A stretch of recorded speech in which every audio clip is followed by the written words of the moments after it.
Assalamualaikum warahmatullahi wabarakatuh. Auzubillahi minasyaitonirrajim. Bismillahirrahmanirrahim. La uqsimu biyaumil qiyamah. Aku bersumpah demi hari kiamat.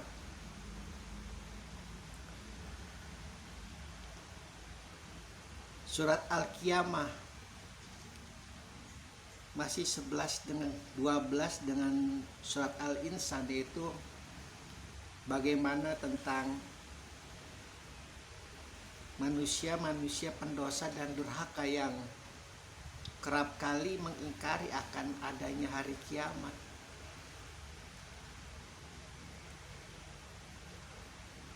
Di surat Al-Insan secara gamblang Allah menerangkan bagaimana kondisi neraka dan kondisi surga,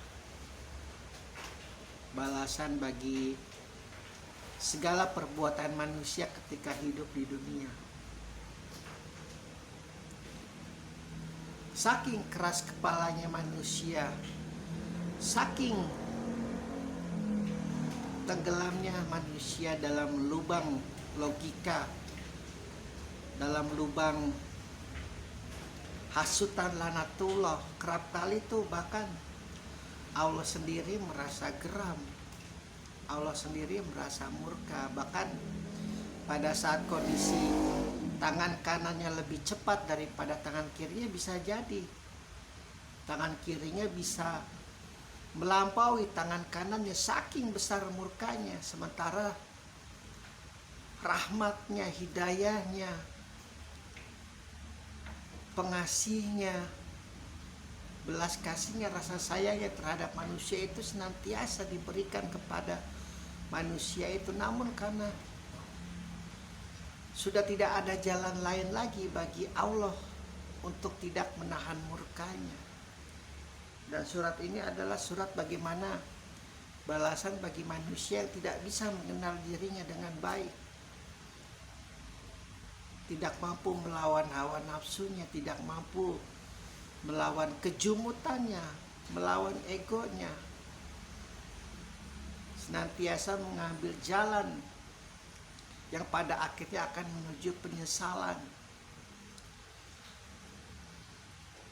Penyesalan yang tiada akan berguna, yang tidak akan ada manfaatnya sedikit pun ketika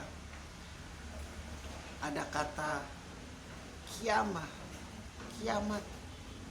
Allah memastikan, Dia bersumpah demi hari kiamat yang akan datang.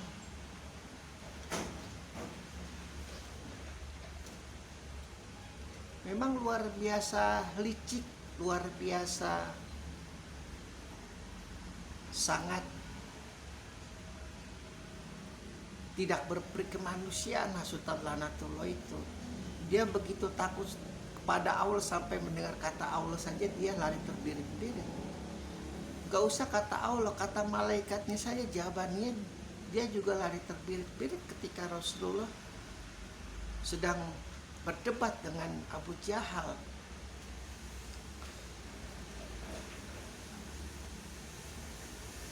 Namun ketika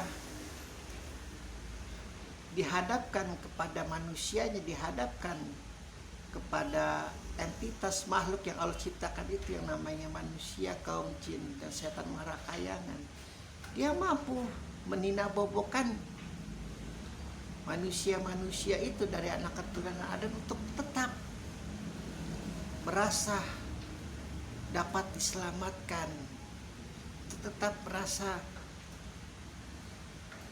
bahwa jalan kemaksiatan, jalan kemungkaran, jalan kejaliman yang sedang dia lakukan itu adalah juga atas kehendak Allah.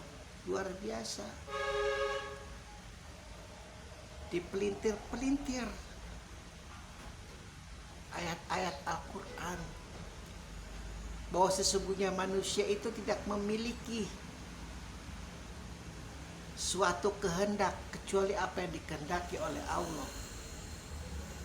Pintar sekali, padahal kehendak-kehendak apa dulu yang Allah kehendaki atas diri manusia. Allah memberi kekuatan kepada manusia berupa ruh, berupa akal, berupa hati, berupa hawa nafsu, bukan untuk membangkang kepada dirinya, bukan untuk durhaka kepada dirinya. Itulah yang terkadang manusia itu mudah terbujuk, bangga dengan kemaksiatannya, bangga dengan kejalimannya. Bahkan dia bercerita tentang kejahatannya, bercerita tentang aibnya, bercerita tentang kemungkarannya, kemaksiatannya itu dengan nada yang begitu narsis. Bahkan seolah-olah mereka yang menghamba kepada Allah, mereka yang senantiasa berjuang di jalan Allah, mereka yang berusaha untuk melawan hawa nafsu, dianggap adalah tidak selevel dengan dirinya, karena dirinya itu sudah mampu melakukan kejahatan, sudah mampu melakukan kemaksiatan, sudah mampu melakukan kemungkaran, sudah mampu melakukan kejaliman. Itu luar biasa Sultan Lanatullah itu, yang seperti Rasulullah katakan seperti semut hitam yang berjalan di pekatnya malam.